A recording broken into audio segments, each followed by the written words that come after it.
and presenters. So join me as letter by letter, one by one, we explore everything from flowers and trees to fruit and veg on the A to Z of TV gardening.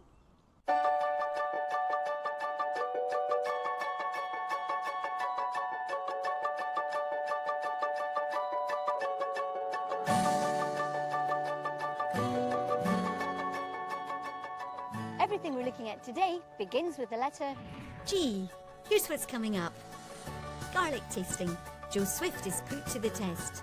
You're telling me the burn starts. The burn starts and it's getting stronger and stronger. Monty Don remembers a lesson on gooseberry growing. And he said, the secret is give them a hard time. Treat them rough, boy, he said. Treat them rough. And helping homeless gnomes is no laughing matter. I can't take this seriously. Just some of the treats we have in store. But let's start with a flower that will flourish almost anywhere. Carol Klein's been growing them for decades. So get your notebooks ready. Here's all you need to know. Our first G is for geraniums. I've been making a garden here at Glebe Cottage for more than 30 years. And during that time, there's one genus of plants that I've used constantly. It's geraniums. Within the garden, there's all sorts of situations. Some are hot and sun-baked, and others are shady nooks. You can find a geranium to suit every single situation. Out here in the brick garden, amongst all these billowing plants, Geranium Pratense is in its element. It's in complete control.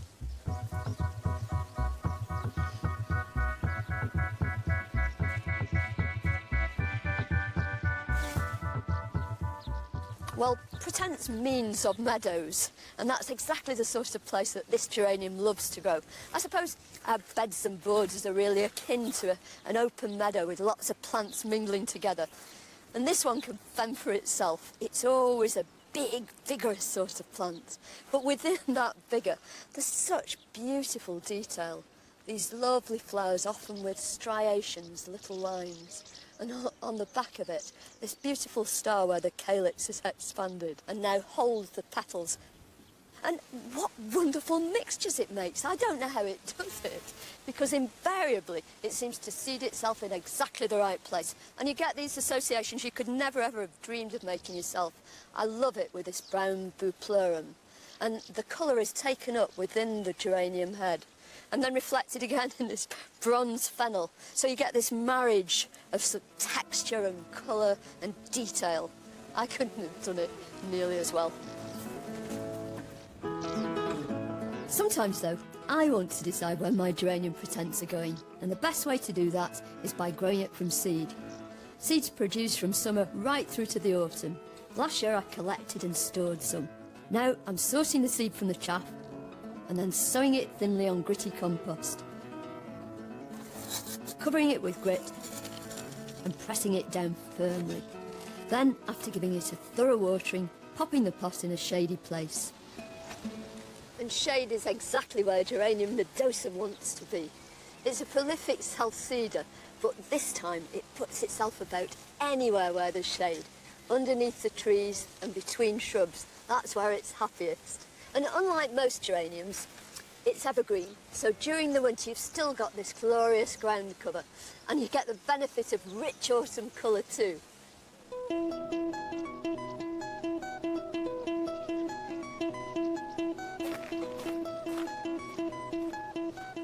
Well, out of the shade and into the sun. This is Geranium sanguineum. And the species is a native plant, and it occurs in really sunny places and often in thin, chalky soils and sometimes in pure sand. And because it thrives on poverty, it makes it an excellent candidate for growing in a pot. And it has several sorts of strategies to ensure its survival in these really very inhospitable kind of places. First of all, it's got these very finely divided leaves, which means it doesn't lose much moisture. And it has two sorts of roots. It has fine, fibrous roots like most geraniums, but it's also got these thick, chunky roots, which enable it to store water in times of drought. And as gardeners, it also enables us to propagate it from root cuttings.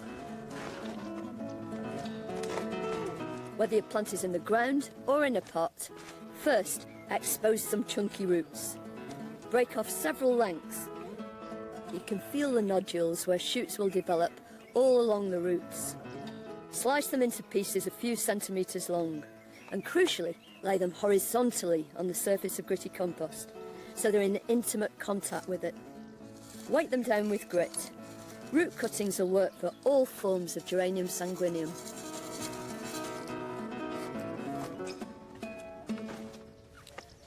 Let me introduce you to what's possibly my favourite geranium. It's Geranium silestemon, and it's probably the most versatile of a multi-talented troop of plants. It'll grow practically anywhere. It loves full sun, it'll grow in a bit of shade, it's happy wherever you put it, and it's even happy in heavy clay soil, which is just what it's growing in here. Now, 15 or 16 months ago, I stripped these borders, took everything out of here, and there were just 3 or 4 clumps of Geranium silestemon. I divided them up using back-to-back forks and made loads of plants and replanted a lot of them. And just look at them now. They look as though they've been here forever, and how beautifully they combine with all these other plants in here. They're happy neighbours.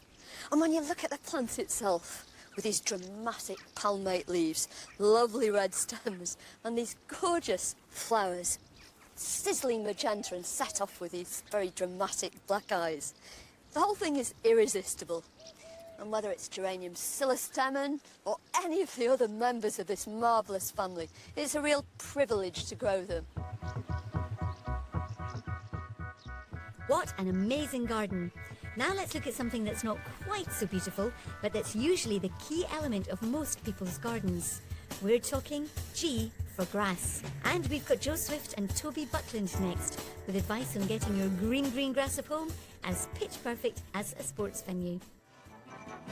The Sports Turf Research Institute has been getting the best out of every blade of grass for the last 80 years. It currently has over 400 cultivars spread across 20 acres. So where better to discover the secret of the perfect lawn? On the Ed Sun. They can boast that their know-how has graced everywhere from the greens of St Andrews to centre court at Wimbledon via the World Cup. If it's played on grass, they think about it here. What, to you, makes a really good lawn? Well, I think it needs to be weed-free. It needs to have good full cover. You would like it to be dense, hard-wearing. The leaves need to be quite fine, and it needs to look good. So we're looking for a good visual appeal in a lawn. There may be over 400 cultivars here, but it all boils down to 4 main categories of grass seed. Perennial ryegrass is hard-wearing and provides traction, so it's good for football or rugby, but also good for gardens where children are playing. Smooth-stalked meadowgrasses are very similar, but their root system binds turf together, so it's great for areas with heavy traffic like golf tees. Bent grasses form a dense carpet, which is perfect for that bowling green look, but you wouldn't want to let the kids play on it. Similarly, fescues are great for ornamental lawns like a golf green, but take a lot of maintenance. Now, I'm a big footy fan, OK. What would I expect to find on, say, a Premiership football pitch? The principal grass on football pitches is perennial ryegrass. It can take the kind of wear that's imposed on it by football matches. Alternatively, in many football pitches we'll have a blend like this. You would use some red fescue, which is the finest species of grass. So that, for a garden, that would be better, wouldn't it, getting that in there, because it just knits together and gives them more... Yeah, for a garden that's perfect, and hopefully that would eliminate the possibilities of the invasion of weeds and weed grasses coming into your lawn. Another trial they're working on is very much back on home turf. This area has been seeded in squares with 30 grass mixes bought from DIY stores, garden centres and on the internet. We're concerned about the consistency of the quality of the seed in the domestic market. Yeah. And so these trials have been maintained as you would a lawn at home. Yeah. And what about these then? Well, these are what you would multi-purpose or everyday lawn seed, and it's generally made up predominantly of perennial ryegrass. But in general, you know, they're not that impressive, I don't think. I mean, I know that you need to put in a lot of work to keep a good lawn, but do you think the quality of the seed that is generally coming through, is there a big gap between the professional market and the DIY market? I think you've hit the nail on the head there. Yeah, there is a big gap, and what we would like to see is more consistency in the domestic market and better quality seed.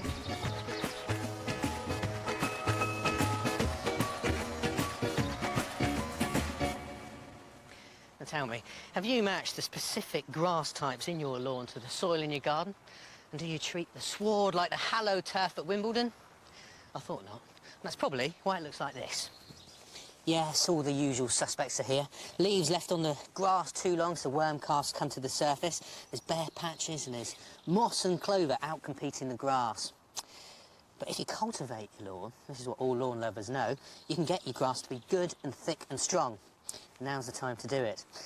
But you don't make cakes without breaking eggs, and this isn't going to look great when I've finished, but in the medium term, it's going to come back to life and be a really hard-wearing, good-looking lawn. Move any family pets, as the lawn feed we're going to apply later could harm them.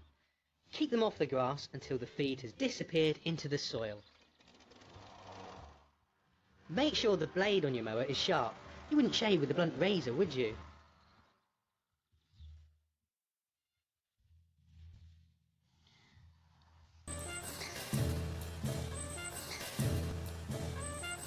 Now here's why you should get your lawnmower serviced every year. If it's got a blunt blade, it will leave the tips of your grass ragged, bruised and vulnerable to disease.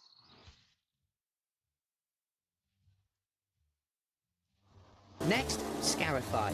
With a spring-timed rake, work the whole lawn lengthways and widthways. You'll be amazed how much dead material, known as thatch, you gather up. This stuff can stop water and fertiliser reaching the soil. Clearing it also lets the grass breathe and encourages side shoots to grow. Now this moss, it just loves what grass hates. Compacted, moist, nutrient-poor soil. And that's why there's so much of it here. There are loads of weed killers on the market that target moss, but they will only treat the symptoms, not the cause. The best way to eliminate it is by aeration. But first, give the lawn yet another mow to suck up the last of the thatch. Now you can aerate it. Spike the lawn every 10 centimetres with a fork. This will improve drainage and get air and nutrients to the roots. Lots of people never feed their lawns, but if you want it to look good, then apply a lawn food 4 times a year. Now the key thing at this time of year is to avoid nitrogen, because that just encourages soft, leafy growth that will be damaged by winter cold.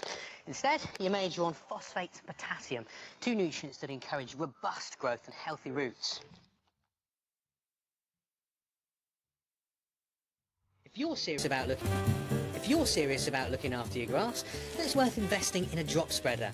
They cost around £30 and guarantee a measured dose. It's quicker too. Water in, then reseed. Serious about looking after your grass, then it's worth investing in a drop spreader. They cost around £30 and guarantee a measured dose. It's quicker too. Water in, then reseed any areas that are looking thin. Finally, rake in the seed. A lawn this size will take about 3 or 4 hours work. It's a lot of effort, but if a job's worth doing, well, I told you, it wasn't going to look better straight away. But believe me, come spring, you won't regret the work. Thanks, Toby. Next, we're joining James Wong as we discover the benefits of growing and cooking with our next G for ginger. Aha, this is what I'm looking for. Ginger. And just moving the leaves reminds me of growing up in Malaysia, that really characteristic smell. But the bit that you'll recognise from the supermarket, and the bit we're really interested in, is the roots, or the rhizomes to be more botanically accurate. They're actually swollen stems rather than roots themselves. It's been used for over 2,000 years, perhaps a lot more than that. It's probably the most widely used medicinal plant in the whole world. You can grow ginger in the UK even without a greenhouse. Just plant fresh rhizomes from a supermarket in a deep pot and put it on a sunny windowsill. Fresh ginger contains substances called gingerols, which give it that fiery taste. When dried, they convert into spicier substances called shojols. These help ease stomach upsets by reducing acid, but crucially, they work to stop the vomit reflex by blocking messages sent from the gut to the brain.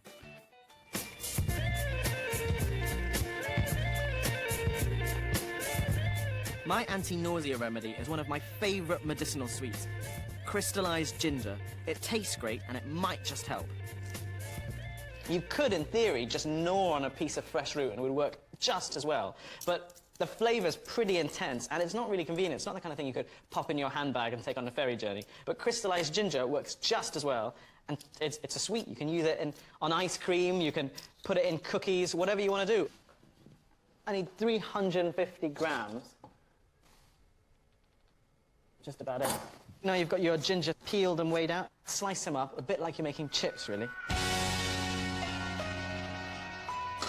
I'm going to pour on just enough freshly boiling water to cover it by about an inch. Let it bubble away on a medium heat, just till it's al dente. This will take about an hour, but will depend on the freshness of your ginger. When it's ready, strain and keep the liquid to one side. During the cooking process, the ginger will have absorbed water, so weigh it again, and then add an equal amount of caster sugar. Add 2 tablespoons of the liquid from the boiled ginger and put it back on the heat. The important thing is you've got to keep stirring it just to make sure it doesn't burn. It might take you about half an hour to 45 minutes, but the results are really worth it. You'll know it's nearly ready when the syrup has really thickened up to a gloopy consistency. And at this point, take this off the heat, and it then starts to cool down. You can see it's just starting to crystallize. It's only been off the heat a couple of seconds. And at this stage, I'm going to pop the stuff all out and sprinkle it onto a baking sheet covered in sugar, just to make sure it doesn't stick together. Sticky, chewy, translucent bits of amber. They look fantastic, tastes great. Your crystallized ginger will keep for up to 6 months in an airtight jar. Take 1 or 2 pieces whenever you feel the need. Still to come, we visit a sanctuary for gnomes, get planting tips on gooseberries, and even start our own vineyard. But first, the edible side of our garden, and a veg that satisfies anyone who's both gardener and gourmet. G is for garlic. And here's Alice Fowler with all the essentials. We are well into the garlic planting season, and I think I like growing garlic almost as much as I like eating it. It's an incredibly easy and very rewarding crop. All you do is take the bulb, break it into cloves, plant each individual clove, and you get a lot more bulbs. Well, that is if it doesn't rain all winter. If it rains all winter, you have a slightly harder task, because garlic likes to grow in very cold, dry winters, nice, warm, wet springs, and then very sunny summers. And if you have soil that's anything like ours, which is the least bit heavy, you'll find that you can plant your garlic in autumn only to find that it's rotted away by spring. So one of the things I do to kind of help against that is I work a lot of sand into the soil, and then I also grow on ridges. So you make ridges about 10 centimetres high, roughly about 10 to 12 centimetres between each clove, and you should get good results. Now, there are 2 types of garlic. There is soft-neck garlic and hard-neck garlic. Now, hard-neck garlic is quite easy to tell apart because it has this very hard neck. This is called the scape, and it will eventually turn into the flower, which is this extraordinary twisted thing. And it is considered the gourmet of all garlics, whereas soft-neck tends to be a bit more pungent. And soft-neck is the kind that you can then braid into plaits, and it's what's sold in the majority of supermarkets. It tends to store much better than hard-neck. So I'm going to plant some hard neck because I want that delicate, delicious garlic taste. So just break the cloves apart, and then each clove into individuals, and you plant it with this flat end down, about an inch or so into the soil. I'm going to try an experiment with the soft neck garlic, where I'm going to plant at 2 weekly intervals from now until February to see what kind of yields I get come the summer. I'm going to grow some outside here in lines, and then I'm going to try some started off in modules in the greenhouse.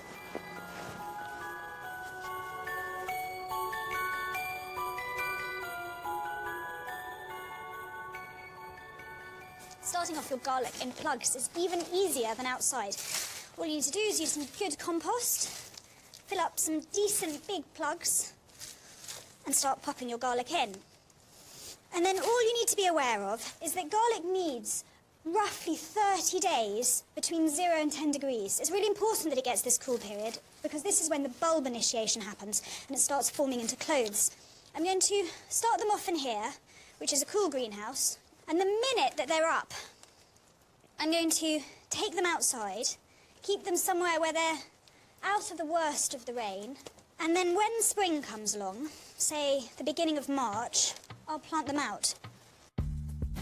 That's garlic planting, but what about tasting? In a few minutes, Joe Swift will be giving it a go. But before him, meet Colin Foswell, a man who eats, lives and breathes garlic for a living. Garlic is powerful in itself. It's one of the few vegetables which really hits you when you cut it, when you touch it, when you feel it, when you smell it. We started growing garlic. My mother grew some in the kitchen garden in 1975-76. We produced beautiful, hard, white garlic bulbs. And we looked on the supermarket shelves, and they just weren't the same. We thought, well, if we can grow this on the Isle of Wight, then we can sell it.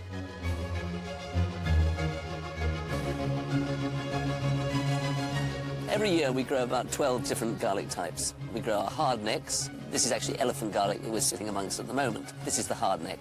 Or a soft neck, which, being cultivated by man so long, they've lost the ability to produce a seed head.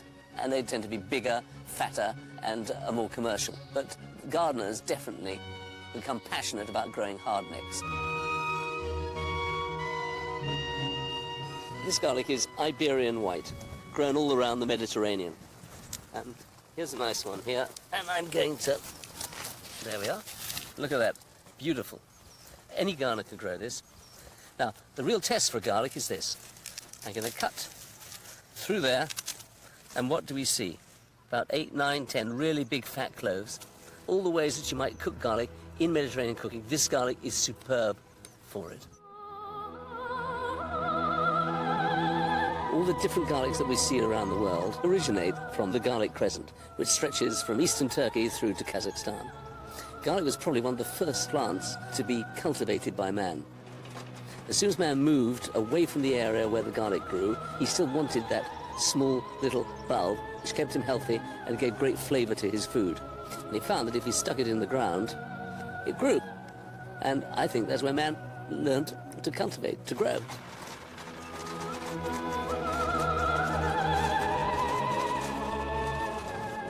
This is a heritage garlic here, purple Moldovan. Now, this garlic grew originally around the Black Sea, and it has about 5, 6 really big fat cloves. It's much more concentrated than the Mediterranean types. There we are, look at that. 1, 2, 3, 4, 5.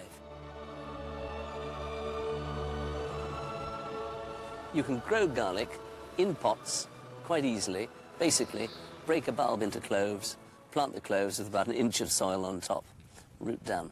4 or 5 to a 10-inch pot. Keep it watered. Garlic needs to be kept damp all the time until just the point of harvest. It's as easy as that. The secret of growing garlic is not to take off the supermarket shelf, because that's been usually held in a cold store. The best way is to buy a garlic that is actually meant for growing, been bred for growing, and you can get some fantastic results anywhere in the UK. Garlic is a complete family, and I've only spent 30 years getting to know the family, and I know a little bit about it, and I'm getting closer to it. And it's a fantastic story to tell. And I think the story goes right back to our earliest forebears, scratching in the dirt and finding that these little bulbs actually tasted good and did fantastic things for you.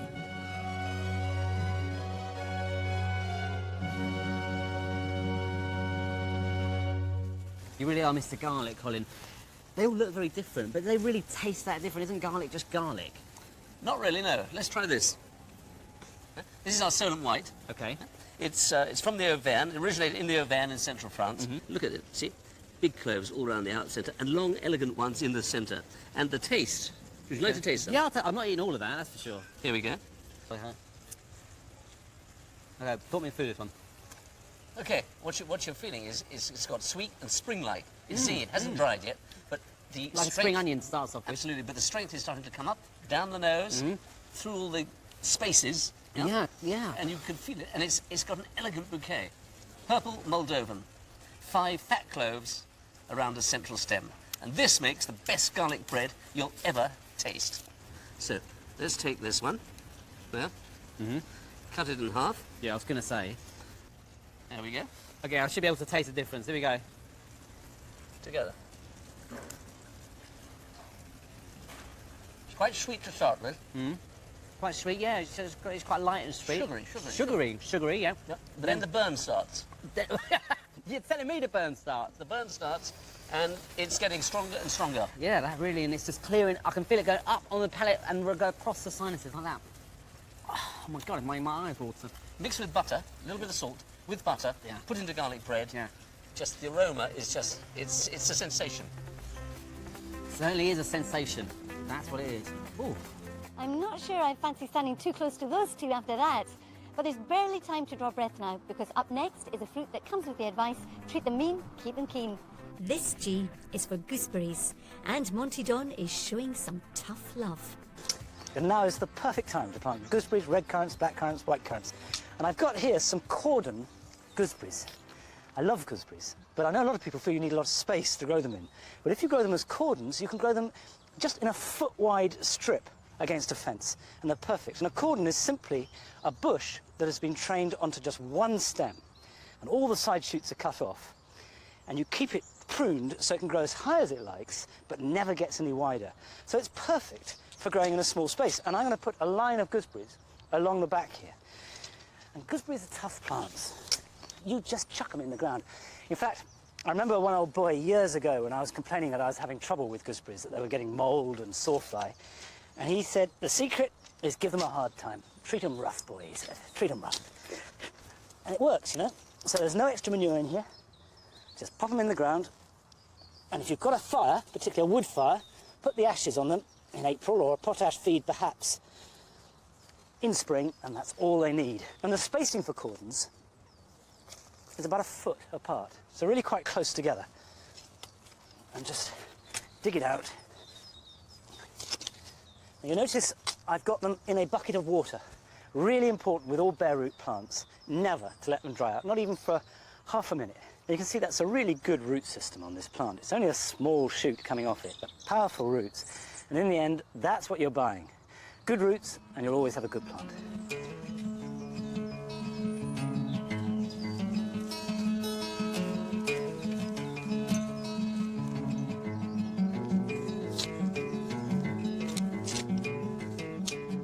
And the whole point about gooseberries is that you can eat them like grapes, you can make jam with them, you can make pies with them, you can stew them. There's lots and lots of different ways, and also they will fruit at different times. So that they are very, very versatile and lovely fruit to grow. Not enough people do. And I will mulch these to keep the weeds down, but not to feed them. Now the bamboo cane has to stay on. In fact, these are too short. I want a longer cane, which I will attach. And also they will need some kind of prop as they grow. Just some wire to stop them flapping around in the wind. But all that can be done later. What matters at this time of year is to get them in the ground, and then once you've planted them, just give them a little prune.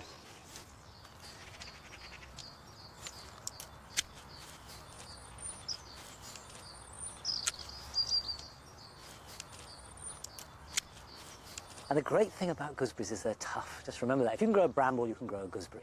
And anyway, we'll be revisiting these regularly throughout the season. Thanks, Monty. Now, a gooseberry is, of course, a berry. The clue's in the name.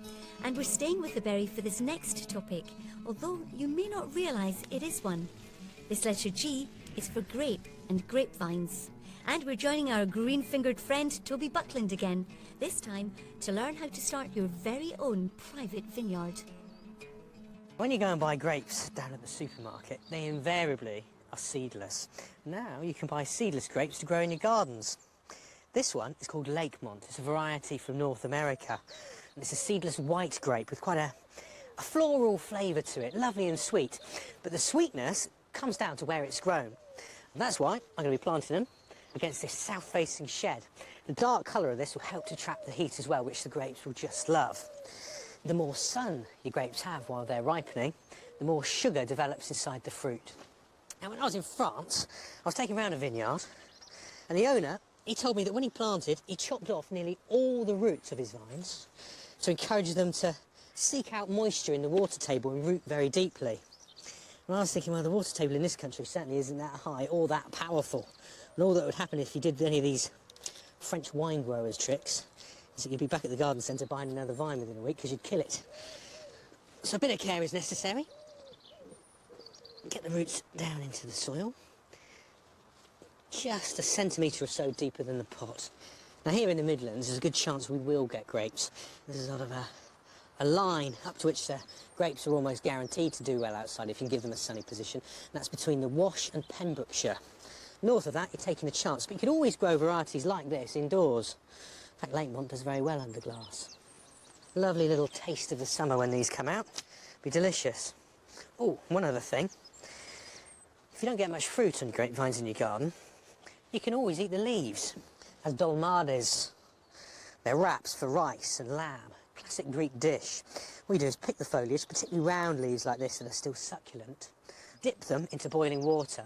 When they come out, they're quite elastic and soft, and you can wrap them round the food to make little parcels. Absolutely delicious. Now, one thing about grapes is they need plenty of sunshine. Get enough of that, and a wonderful wine is perfectly possible, as Julia Bradbury's been finding out. With vineyards stretching as far as the eye can see, you could be forgiven for thinking I'm on the slopes of the Champagne region in France. Mais non, mon ami! I'm actually in Surrey, just over the way from Matt on Box Hill, exploring an English vineyard.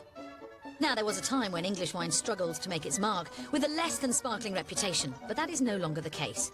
Right now, I'm told our homegrown grapes can challenge some of the best of our continental cousins, at least when it comes to fizz. And this isn't the first time our vineyards have wowed the world. I'm at Painshill Park, where a restoration project has brought back to life one of the most successful vineyards of the 18th century. You don't expect to come across this off a roundabout on the A3. It was one of the best in the country in its heyday. The vineyard and the gardens that surround it were the vision of Charles Hamilton, a chap who, like many young aristocrats, spent time in his youth on a grand tour of Europe. And like many, he sampled his fair share of grape and grain on his travels. On his return, he created this rather grand, meandering garden with the feature vineyard, inspired by his times abroad. Must have been one heck of a gap year. Mike Gove of the Painshill Trust reveals more. Hamilton was truly inspired by his European travels, wasn't he? Oh, indeed. In 1738, when he bought Painshill, he started very early in 1740 planting his vineyard. In the early days, he wasn't too successful in his wine growing, so he sought help from David Genest, a Frenchman, an experienced wine grower, and he was here for 9 years almost. So he actually came? He came here, yes, to give him advice and to help replant the vineyard in many respects. And eventually, he produced a product that was good enough to fool the French, didn't he? Yes, indeed. It's said that the French ambassador, in fact, thought that the wine he was tasting was indeed champagne, and said it was one of the finest champagnes he'd tasted. Despite fooling a Frenchman into thinking his English wine was bona fide champagne, the fashion for homegrown fizz didn't catch on, and Charles Hamilton's vision didn't last long. And that's when vineyards, the rest of the park, and indeed the English wine industry fell to rack and ruin. After the Second World War in 1945, a couple of chaps called Hyams and Barrington Brock started experimenting with grape varieties in their own garden, and that really sparked a revival in the British wine industry. A few decades later, and it's all a very different story. Now English vineyards are producing wines that are recognised worldwide. That's my cue to leave one of England's oldest vineyards and go to one of our largest. Just a few weeks ago, an English rosé beat wine rivals from across the globe to become the only pink wine to win a gold medal in the International Wine Challenge. And the grapes came from here. The English wine revival is in full swing. But why have we got it so right now? Vineyard manager Sue Osgood spills the secrets. Sue, hello. Hello. So tell me, what is the secret of your great grapes? Award-winning grapes? Award-winning grapes. I think picking them at the right time, enough sunshine to make them sweet enough to make good wine, and a very good winemaker as well. If you had to define the difference between English sparkling wine and champagne, what would you say? I think the difference for us is I think there's more fruit flavours in our wine. There's less in champagne. They're very dry usually. Slightly more acidic, I would say, than ours. And it seems the French are developing a taste for our sparkling wine too. With land in the Champagne region becoming increasingly scarce, they're looking to vineyards like this one in Surrey as an alternative. So what is it about this part of the country that lends itself to such a fruity drop of fizz? I'm off to meet a man for whom wine is a way of life, and there's nothing he doesn't know about Posh Plonk. We're just like Champagne here. You know, Champagne vineyards, northern France, king of sparklers, let's be honest. But you've got here, everything's very, very similar. But the same climate, look around us, chilly, northerly, okay. The soil's just the same. The famous chalk soils in Champagne dip under the channel, emerge in the south of England, here we are, White Cliffs of Dover, and then the grapes are the same. Pinot Noir, Chardonnay, Pinot Meunier, bingo. Same winemaking method. So, yeah, for me, English sparkling wine is, I don't know, it's the ultimate Champagne lookalike. We've had flowers, grass, edibles and drinkables, but there's something missing. In fact, some would argue a great British garden isn't complete without one or two lying around. We're ending today with G for gnomes. And let's meet a man whose off-duty mission is to provide a haven for the gnome who is homeless.